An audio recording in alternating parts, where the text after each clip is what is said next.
All right, I want to talk about the Western Conference playoff race. I mean, a lot of people want to talk Lakers, Warriors. Those are like the two teams that like drive content on YouTube. And I want to throw the Suns in there as well. You know, these teams right now, they're all on the outside looking in. They're going to be playing teams. And these are teams, I guess, depending on who you are, that had high expectations. Before we get started on each team, at what point do we ignore star power or potential of a team and just go like, you know what, this is what they are? Like, despite the fact that the Suns have Durant, Beal, and Booker, maybe this is just what they are. Or do you take it the opposite way, where you're like, as long as Durant, Booker, and Beal are on the team, the potential's always there, the ceiling's always high. Like, where do you like? How do you like? What's your litmus test with all that? I guess is what I'm trying to ask. For me, I'm more pessimistic in that area. I think that having Okay. a star player can increase a team's ceiling, but you still need a good Yeah. foundation. The Suns, for example, do not have a good foundation at all. We're going to talk about them in a second. Right. But if your overall roster is so heavily concentrated on a couple of star players and you mailed in the rest of the team, you're going to lose. It's just how it goes. Yeah. Unless, especially in today's Yeah. NBA, you could get away with that maybe a decade ago because LeBron carried multiple franchises to the NBA Finals for about a decade straight. Like it's been done Yeah. before. Then again, LeBron also did have Kyrie, but they had a lot of league minimum guys trying to fill out the rest of the roster. But LeBron's a once in a generation player. So I can't even use Yeah. that as a comp. The point is, I think looking at the overall star power argument, they can win you a couple of extra games here or there. But even if you're looking at a phenomenal run, a title run, if you want to go with Jokic, if you want to go with Giannis, a bunch of other, players recently who went on series runs where they carried their teams were still really good. It's not like I'm suddenly going to Yeah. tell you that Giannis's team was not good at all. Drew Holiday was still in his prime then. We know he's one of the better on-ball defenders in modern NBA history at this point. Middleton was good enough where Giannis got injured in the Atlanta series and he was able to carry. But the point is they had talent. They had guys at other positions who were above league average. And I feel like the argument you can make is that a star power can raise the ceiling of a good team and turn them into a great team. But you still have Yeah. to at least have a good team. And a lot of these star power teams, the Suns, for example, you want to go through a couple others, maybe the Lakers, for example, because this year they're probably going to be a play-in team. The overall roster is just not good enough. And star power is only going to get you so far. We saw that with the Suns last year, where they did steal 2 games against Denver because Booker had two of the greatest shooting performances in playoff history in back-to-back games to steal 2 games. They weren't close to winning that series. But a star Right. power or two can give you a win or two, but you need a good roster. So to answer your question, I'm more pessimistic. I don't think stars can put the team on their back like it's a March Madness tournament in a single elimination. But I do think that they can help you potentially get past a team that you are close to in terms of talent. What do you think the problem was with the Lakers this year? And are you surprised that they didn't make any moves at the deadline? Because there was some rumblings that LeBron was upset. They made the big move last year. They're the Lakers for crying out loud, so they're always going to make a move. What do you make of that? Do you think they're just kind of punting on the season, or do you think they actually believe that this is the same team that made the Western Conference Finals last year? They could do it again. I'm going to start off with the trade deadline because that involves the actual Yeah. roster makeup. I don't really know what moves they could have done because you're Okay. hearing a lot of people make the argument of, well, the Lakers should have done this. What? Levine was a guy most people didn't want anyway, and he got injured, so that wasn't even an option. I don't know what the market is for DeJounte. I mean, I don't know what the market is for him because Atlanta kept him. So clearly Atlanta didn't like the actual asking price. The truth is, the main issue, the reason why this kind of went off the rails was the Westbrook trade because they devoted assets to trying to acquire, at the time, a star player. There's serious quotes around the word star, but you get the point. They tried to make a Yeah. move that was going to position them to have a big 2.5 at the time. We'll call it that. And it backfired dramatically. And then they sold Westbrook for pennies on the dollar because nobody wanted him and they couldn't do anything. So I feel like the main argument for the Lakers at this point, a lot of people are mad that they didn't do anything at the deadline. My counterpoint, what were they supposed to do? Who's the one player that they could have acquired that would make all of this better? And if there was a guy that was available to fix this, could the Lakers afford him? Probably not with the assets they have. So I don't know what the Lakers were supposed to do. I think Pelinka looked at the roster and said to himself, what are we even doing anymore? We're just investing more capital into a sunk cost.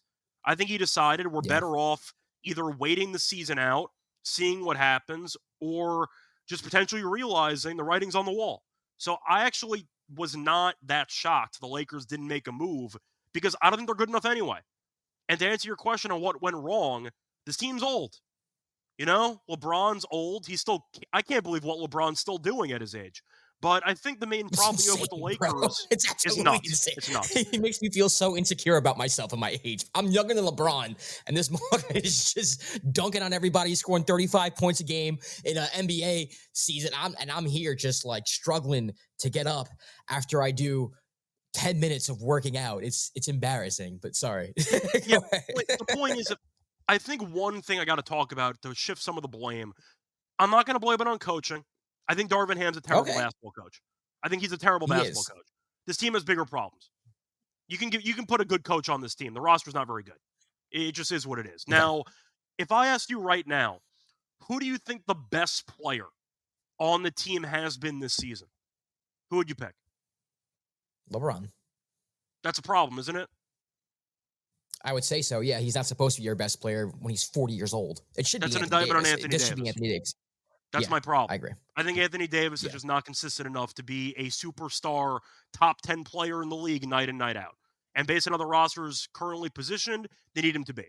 So a big reason why I think the Lakers have been struggling is that AD just has not been the world beater that they were hoping he would be. And we saw that in the playoffs Yeah. last year. He had a couple of games, mostly the Memphis series, where you're just looking at him going, I don't know what the hell you're supposed to do against this guy.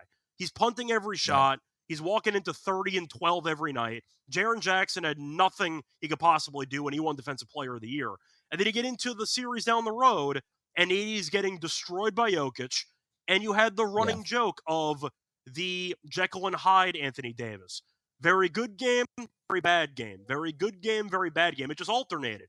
There's no consistency with Anthony Davis. And with the current roster and how I'd say reliant they are on star power, LeBron doing everything he can at 40 is admirable, but it's not realistic if you want to actually have a shot to do any damage in the playoffs.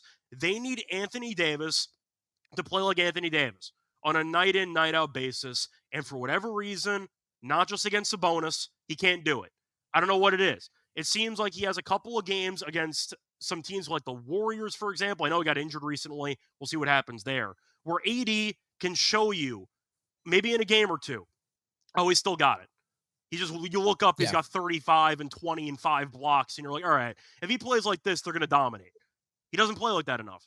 So to answer the main question that you asked with the problem with the Lakers, I'm not going to shift all the blame on Anthony Davis. But for the current roster and for what the expectations were going into the season, with LeBron, who's 40 years old, you should be the best player on the team, and you're not.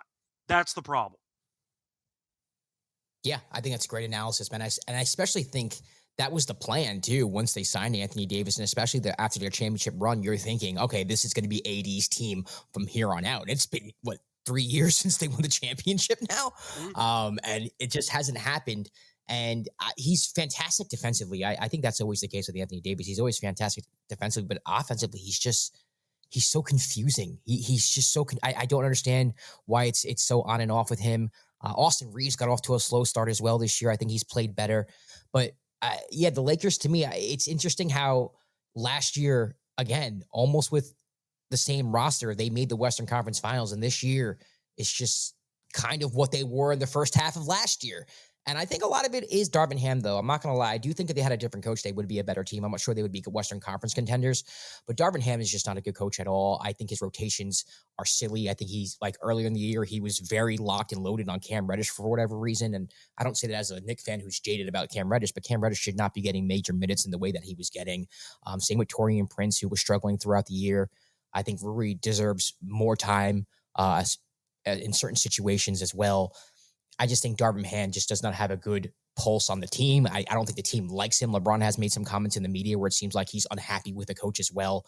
I'm surprised he's still around. I'll be surprised if he's around next year. I think he's going to get fired at the end of the year, especially if they don't even make it out of the play-in. Once again, Yeah, I think Darvin Ham is a terrible basketball coach. I just want to get that on the record. yeah, I'm just saying I think most of the issues with this team is based on roster construction and the lack of yeah, Anthony Davis consistently dominating the way that he should, at least the way that people expect him to. So yes, I think that they would be a better team with a competent basketball coach. How much better? yeah, What are they, like a 6 seed, a 7 seed? That's still a yeah, problem. yeah. No, So you're right. So that's how I look at it. you, you do a gambling podcast. Is it worth throwing a little bit of scratch on them to win the Western Conference? Absolutely not. Save your money, ladies and gentlemen. Absolutely not. Don't do it. No, not at all. No. Don't do I mean, Laker I bets. feel like because even if, let's just say, you think the Lakers can find a way to make a somewhat deep run. Right, First of all, Denver owns them. They never beat Denver. right, When the hell did they ever beat Denver? Like, that's a never. problem. You're not going to Right. win a 7-game series against Denver. And two, because of LeBron and AD and them probably being in the play-in, how are you ever going to get a good price on the Lakers? Yeah, you're right. You're right. Horrible pricing. Let's move on to the Warriors. I want to talk about the Warriors. They lost to the Knicks tonight. This is a team that, again, like I can't really seem to figure out. Every time I think I'm ready to bury them, they go on a win streak. And every time they go on a win streak, and I'm like, all right, well, maybe they're turning it around. They start to lose again. Clay's is coming off the bench. Dre's in and out of the lineup for whatever reasons. Steph was hurt for a little bit. He comes back. What's your take on the Warriors, man? Because they still have that core of Steph, Dre, and Clay, even though it's kind of different now. They have younger players in the rotation. Again, another team where fans have a problem with the coaching. Do you think that that time, like where the Warriors are contenders, is that past? Or is that something where it's like, no, we still should take this team seriously. They can still figure this out. I think it passed last year. Okay. Just watching that Lakers series unfold. I Yeah. just did not think they were good enough. And DiVincenzo walked. I'm sure you are thrilled DiVincenzo So walked. happy. He's been Thank really you. good for your team. But still, Yeah. the point is that watching this Warriors team last year and watching Clay just be atrocious for an entire season Yeah. and them just running it back. I feel like there needs to be a conversation about loyalty. And I don't even mean just teams being teams just, showing no loyalty at all. I mean the flaw on the other side of the spectrum of being too loyal. There's no way Clay should have come back this year. There's no way. After what happened in the playoffs last year, the fact that he's still on this team is insane to me because he was brutal the entire playoffs. And they brought him back and they're like, oh no, it's fine. I don't know how you thought this was going to be fine. Like, am I wrong? I mean, No, we you're watched right. it. We saw those final games against the Lakers. Yeah. Yeah. He was awful. And honestly, I think I don't want to say single-handedly lost in one game, but there was one game in LA where he shot them out of a possession with like a minute left. And I've always had a problem with his shot selection. I've always had a problem with Clay's mindset, thinking he's better than he is. He was just awful. Defensively, he's not the same. I'm with you though. Yeah, for sure. And even the Kings series, they won because Curry dropped 50 in Game 7. Clay didn't really do anything at the back end of that series. But still, I've been low on Golden State for a while. They decided that their ace in the hole was to acquire post-prime Chris Paul. Sure, I guess. Like that was the move you went for to try to salvage the whole thing. I'm not saying Jordan Poole would have been the answer either. I still can't stand Jordan Poole. So I understand why Golden State cut ties. But this team's just too old. Yeah. I mean, you're looking at the loyalty argument. Did Draymond overstay his welcome here? Maybe. You could argue that he should have been potentially traded. I don't even mean the sideshow stuff with the punching of Nurkic and all that stuff. We know he's going to come with baggage. He can't score. Defensively, Draymond is still a very solid player, but you have to at least acknowledge the fact that he's lost a step or two. He can't shoot. That's been an issue for a long time. And even Steph's taken a step back. Rightfully so. He's older and he has a lot of mileage on him, but even his three-point numbers have kind of fallen off a cliff for the last couple of weeks. He was good against the Knicks for the first couple quarters tonight, and then he kind of struggled in the fourth quarter. You look at the roster, what do you like about this team? It just feels like they're trying to cling to the glory days for too long, and they peaked a couple years ago, if not like 7 years ago, and they've been trying to rekindle the glory days. It's like a band that keeps doing reunion tours. At some point, you got to realize you got to move on to a side project. You know what I mean? Yeah, I get that too. And also, you asked what do I like about this team. The funny part is like it's the young players that excite me. Like Jonathan Kuminga, who Warriors fans were like begging Steve Kerr to give him a bigger role and playing in more minutes and in crunch time situations. And even Moses Moody, who can barely get off the bench some games. I know Paz is getting playing time, and Jackson Davis is getting playing time as well. But I like a lot of the young players for the Warriors, and I feel like Steve Kerr is just giving them inconsistent minutes, doesn't really know what kind of role he wants for them. And one of the things that I look for teams like success in the playoffs and teams that I believe in are defined roles. And I feel like during their dynasty run, like you knew everybody's role. Everybody knew what they were going to do. Everyone knew what they were good at. Like you knew what you're getting from every single person who was in that rotation. Now with the Warriors, it's like game to game. I don't think Steve Kerr even knows what he wants to do. And players are confused outside of Steph Curry. Even Klay Thompson's, he's moved to the bench. Draymond's really in the lineup. And it's just kind of like a team where you don't really know what you're going to get from game to game. They're so unstable, and there's so much instability that they're hard to trust. And it's a weird thing to say about a team that I trusted so much. And even like their split action game doesn't really work as much as it used to. I mean, the split action used to be almost impossible to guard when you're watching it. Now it just kind of seems like it's a mess. I make this joke all the time. It seems like sometimes I feel like the Warriors play like they're on cocaine. It's just like they're running around and there's cutting, but it doesn't really seem like it's with a purpose. They're just a different team. I think age has something to do with it, but I also think the two timelines thing is for real. And I do think, you have players like Kuminga and Moody who can demand bigger roles, but Kerr's just kind of not giving it to them. And then sometimes he does.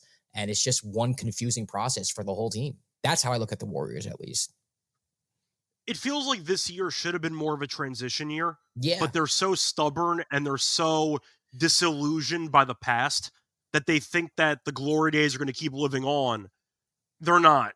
I No, think the they're not. Lakers series kind of exposed them last year, Yeah. and they decided, "Oh no, we'll figure it out." Like, Yeah. no, you're not. Like, Yeah, you it's run it over. back with Looney, and get a big guy to replace Looney, or get a big guy who can protect the rim. And then, I think also part of it was Wiggins not starting off the season, playing well. I think they were relying on him to be the Andrew Wiggins the year that they won the championship, so that has something to do with it as well. But I'm shocked they didn't make a move, at the deadline too. So Was that a fluke? The Wiggins year? I don't think it was, man. I mean, Wiggins, even before that, he averaged 20 a game. I know he was inconsistent, but I think he has the talent there. So for me, I'm kind of shocked that he's fallen off as much as he did. I'm not gonna lie. I mean, he's always been inconsistent in Minnesota. He came to Golden State, and he had his moments, but he's definitely better than he's shown in my mind. That's how I feel, at least. I think he's better than he's shown this year, but I have to really point out that I think it was pretty fluky how well he played in the playoffs in particular in that title run. Because in the NBA Finals, whatever you think about Andrew Wiggins, former number one pick, endless talent, you could argue he never reached it, whatever. He was the second best player in NBA Finals, winning Yeah, team. He yeah, was the second best player. I don't think any of us ever thought Andrew Wiggins would ever be good enough to be the second best player in NBA Finals winning team. Yeah, Is that a fair statement? Yeah, I think that's fair as well. But I do think when you look at that offense at the time, he wasn't supposed to be the second best player. He just so happened to be the second best player, if that makes any But sense. that's kind of my point, is that Yeah. he had a moment where everything kind of clicked for Yeah. a month or two, or especially in the NBA Finals. Yeah. Wiggins, I feel like, set the bar so high in a somewhat unrealistic fashion, where he played so well that people thought that was going to become the norm. Yeah. I thought it was an outlier.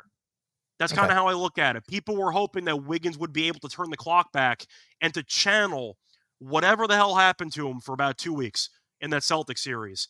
And I just don't think that's who he is. Yeah, I think that's kind of how it goes. I mean, I was thinking, I was one of those people. And for me, it was just kind of like, well, he was a number one in Minnesota. Maybe it was too much for him. Maybe he's more of a 2 or 3. And then, he goes to Golden State and he has number one pick potential, and then he shows what he can do with that potential. And you think to yourself, well, he just has to be the third or fourth option. Yeah, he can absolutely do this. I mean, he's been the one option in Minnesota. Like, he's perfectly capable of doing this. And I think that's where my mind always falls back to, where it's like, this was someone who was drafted to be a franchise player. This is someone who did average 20 a game in Minnesota. This is someone who has been the first option. This is somebody who is used to having the ball in his hands, who can go to the hoop and create for himself.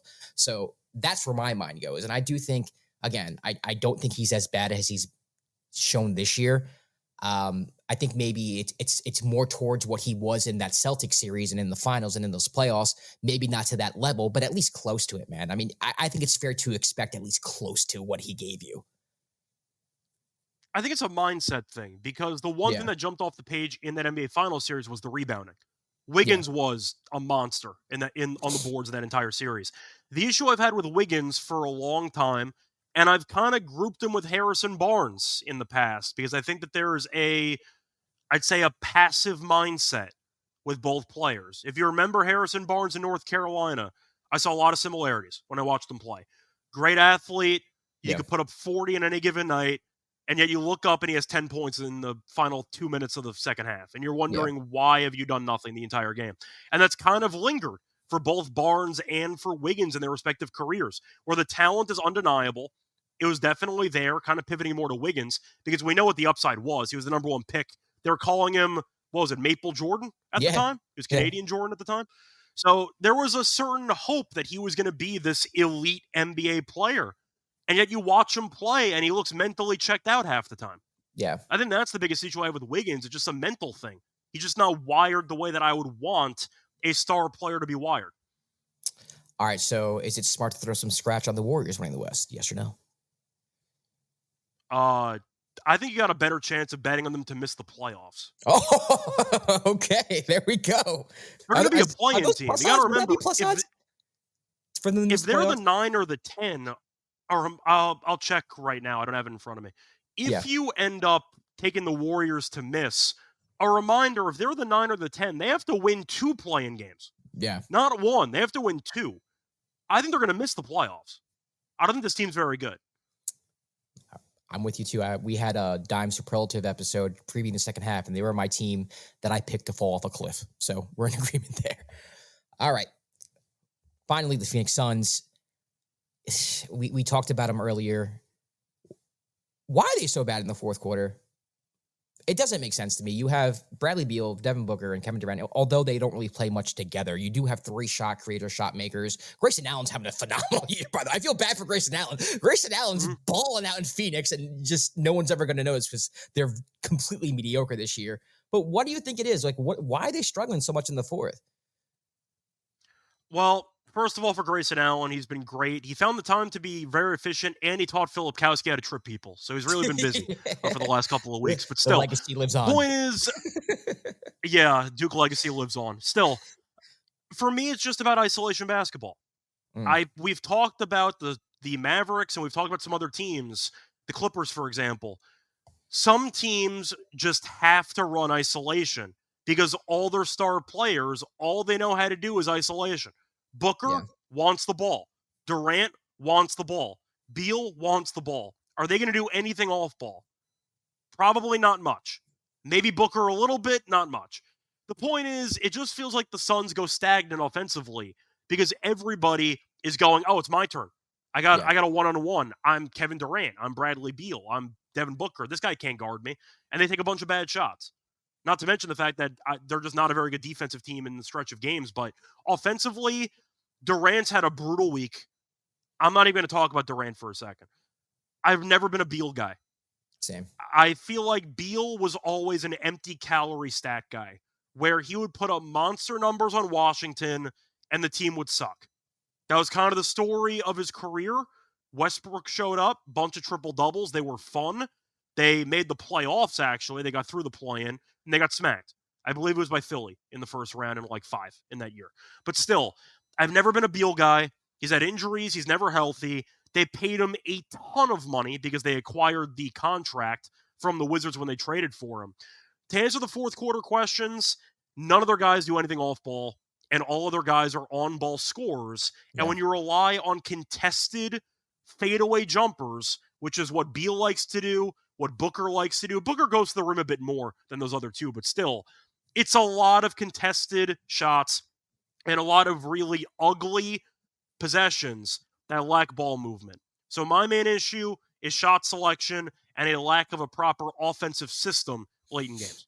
Yeah, I think, they say that basketball now is positionless, and I do think that's true to an extent, but I think if there's a team that ever needed a point guard, it would be Phoenix. Just someone to kind of get everybody organized and kind of, run sets and plays off of. I'm not saying that should have been Chris Paul. I know people automatically think that I'm like, oh, they should have never traded Chris Paul. I've gotten to that debate before.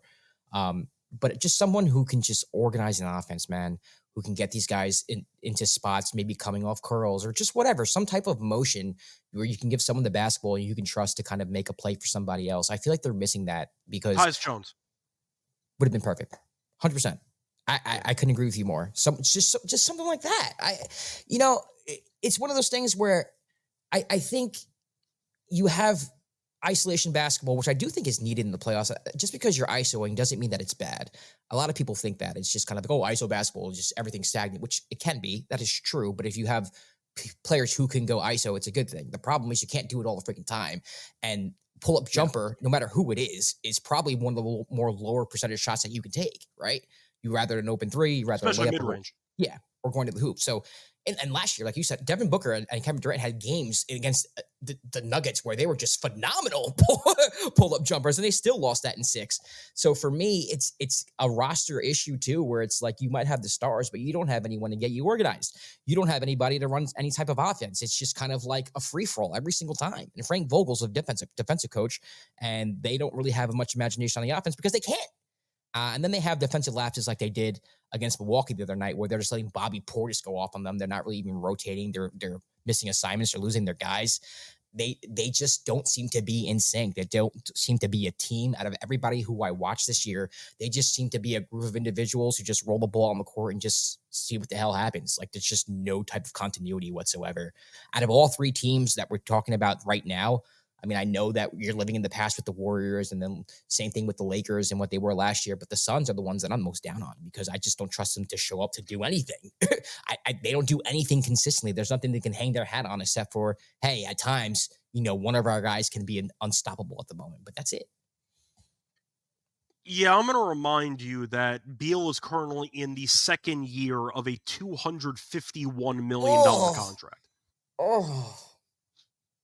Just going to throw that out there because I think the main issue this team ran into was new owner syndrome, where they got Ishbia, who decided, you know what, I got to make a splash. I got to do something. No, you don't. Beal is not going to help you. Your team has no roster flexibility because all your actual cap space is tied up on 3 guys. Right. You can argue 4 if you want to throw in Nurkic, but still, they have no flexibility whatsoever. Beal's never healthy, and when he is, he's not a good defensive player, and he's a ball-dominant guy who's now relegated to the 3rd option on offense. It was a marriage made in hell. It was never going to work. I've been roasting Phoenix all off-season. Their win total is in the 50s, which made me laugh. I was all over the under. That worked out very well. I was very low on this team from the get-go, and everything that I thought would be the problem with this team has been the problem because Beal has not been healthy. Yeah. Defensively, they're not very good. They have no bench. I didn't even expect Grayson Allen to be great. Grayson Allen's been phenomenal, but even with that being the case, how many guys on this roster do you actually trust in a playoff series? You have Durant, who's older, Booker. I don't trust Beal. Nurkic, I definitely don't trust defensively. I trust, Grayson Allen's earned my trust. Yeah. Do you trust Eric Gordon? I mentioned maybe 3 guys you might actually I trust Eric Gordon. I trust Nurk. The thing with Nurk is just like he's going to get played off the floor. You put him in pick and roll situations. Yeah. You can't use him. And then Eubanks is he's not going to be useful in the playoffs whatsoever. I mean, he's somebody who tries hard, but offensively he's a 0, and defensively he's okay at best. So yeah, man, you're right. So what do you have? You got 4 guys on your roster that you actually feel decent about or good in a playoff series? That's a problem. Yeah, it is. And I'm going to ask you what I asked you about the other 2 teams, and I assume it's going to be the same answer. Is it worth throwing scratch on them to win the West? No. You get better off trying to bet on them to miss the playoffs. That's what we learned today. Don't bet on these teams to win the West. Just bet on them to miss the playoffs.